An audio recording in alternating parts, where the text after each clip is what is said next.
Hey, my name's Joe Barham, and I am the co-manager of the Stone Foxes in San Francisco. Awesome, cool. Well, I hope you guys had fun at the Blip FM sessions today. Awesome time, great facility. I think it's an amazing opportunity for a band, obviously, to have that kind of direct interaction with their fan base. And when you play a live show, it has that same feel, but you're limited to whoever can make it out to the show and be in a specific region and have an interaction, nationally, internationally, at real time is completely unique and original and awesome. Cool. Thanks for the feedback. So tell me, how did you come across the Stone Foxes and be interesting. How long have you been managing these guys? And so I've been working with them with my business partner Rob down in LA for about 2 years now. And we first discovered the band. I actually discovered them. I'm the music director for a rock radio station in San Francisco called 107.7 The Bone, and the evening DJ there. And I also host a local show. So I've been there almost 8 years, and I've been doing the local show for 6 years. And about 3 years ago, a year before we started working with the Foxes, I started getting a funny place because I've been doing the local show 3 years, and in that time I had seen some amazing local bands coming in, interviewing, hanging out, and watching them around, watching them develop, and watching some of them get on national tours and sell lots of records and do really well, which is a tough thing to do for a band in this day and age.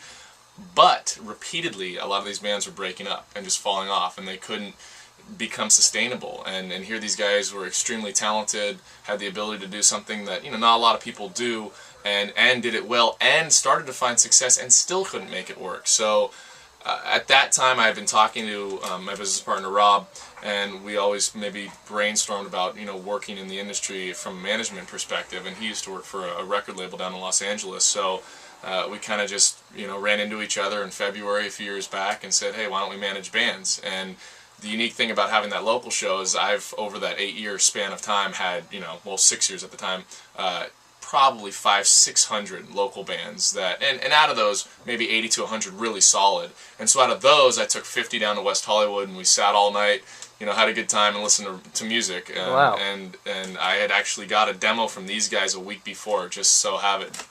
Shannon, the drummer, also was an intern at the radio station at the time, and we were at an event, and he just handed me over a demo that they recorded themselves, which is unique because they actually recorded this new album and the first album themselves too, but did some more with the mixing and producing of it. But anyway, so the first one, really raw demo, but just this pure, genuine sound that is something I think that's the key to great music. Is it's got to be genuine. You can't be trying to be someone else's sound. You can't try to come in after someone else has developed a sound and be that. If you happen to sound like that naturally, then it's genuine. And then these guys have this just natural sound that I really was drawn to, and Rob was as well. So they rose to the top of that pile, and we started working with them, and it's been an amazing kind of growth and learning experience. And they're not the Rolling Stones yet, but they've definitely exactly.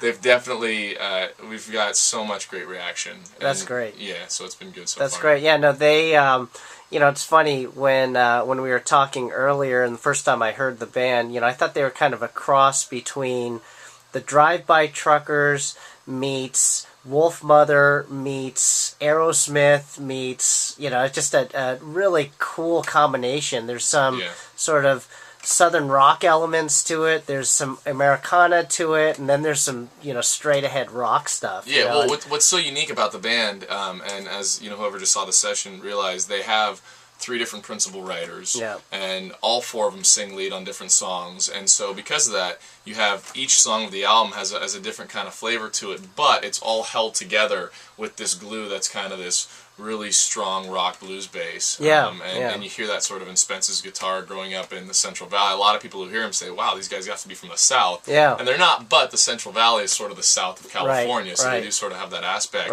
And then each of the singers, whether it's Avi or Shannon or Aaron, or the lyricists, they have different approaches to how they write songs. And Shannon does more of a story base, and it's just really kind of interesting to get all sides of that. And that's why you have an album that has the same type of glue, where it has sort of different feelings to it. Yeah, totally. And it's great that they write. They all, they're all vocalists, and it's just, I don't know, man. It's so cool to see that. Yeah.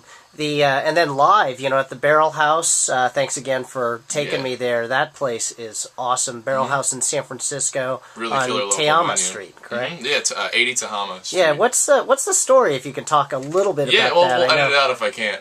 Basically, Pereira Odell, which is has in 2 years become one of the best known ad agencies really in the country. They're doing amazing things. They've done some really cool campaigns. So they started renting that venue out from an older gentleman who I don't know his name, and I probably can't say his name anyway. Right. But he was one of the first guys to do the Marlboro Man campaign way back in the day. And so he started renting out to their company when they started with about a dozen people, and in a year and a half, they grew to more than 75 people. And then they moved down the road on the end of Tehama Alley, and they've kept this venue. They've continued to rent it out from this gentleman so that they can throw private parties. And we were introduced to the venue through the Grammys. The Grammy did a showcase up here. Chris Wiltsey put it together, and really, really great organization. Obviously, the NARA is kind of the San Francisco version of the Grammy Awards as we all know it. And so they asked the Foxes to play a show for that, and we did, and we just had an absolute blast. And some of the heads of the ad agency were there and saw them, and so invited them back to do this other private concert. Cool. Yeah, no, it's a great venue, and really special underground San Francisco venue. It's very, very cool. Yeah. Very cool. And then, so what's going on? What does the band have coming up next, and what's the? Are they going to be going on tour? I understand their album just released in early July, if I'm not mistaken. Yeah, just a couple weeks back, July 6th. Yeah. And the album's been doing really well. We're getting great feedback on that again. We're really lucky to have an amazing booking agent over at the Rosebud Agency, Michael, and he's putting the guys on the road. They're still working a little bit of the day job thing, so they'll do a couple weeks on, a couple weeks off. But in September, well, actually in July, later this month, we'll have a run down to LA for the CD release at the Viper Room, of course, this weekend on Saturday. They're doing the Cafe du Nord San Francisco CD release, and then September they're doing a long run, which will be up to like Seattle and Portland and Eugene and Boise, and they're playing some festivals and whatnot up there. Nice. So the hope is, as this album sells more and more, that before the end of the year we can get them across the country nationally, and we're still trying to find the right band to kind of play support with. So that's terrific. Really what we're looking at in the near future. But as it goes, getting just good feedback along the way and some strong press, and these guys are just having fun, and that's the key, I think, is that they're a fun band, and the more they have fun, the better they tend to sound. So awesome. Well, Joe, hey, thanks so much for bringing the band in. Thanks for making it. I'm honored to have you here in my studio, and thanks so much for good having stuff. us. See you soon. Thanks. Thanks a lot, Joe. Bye.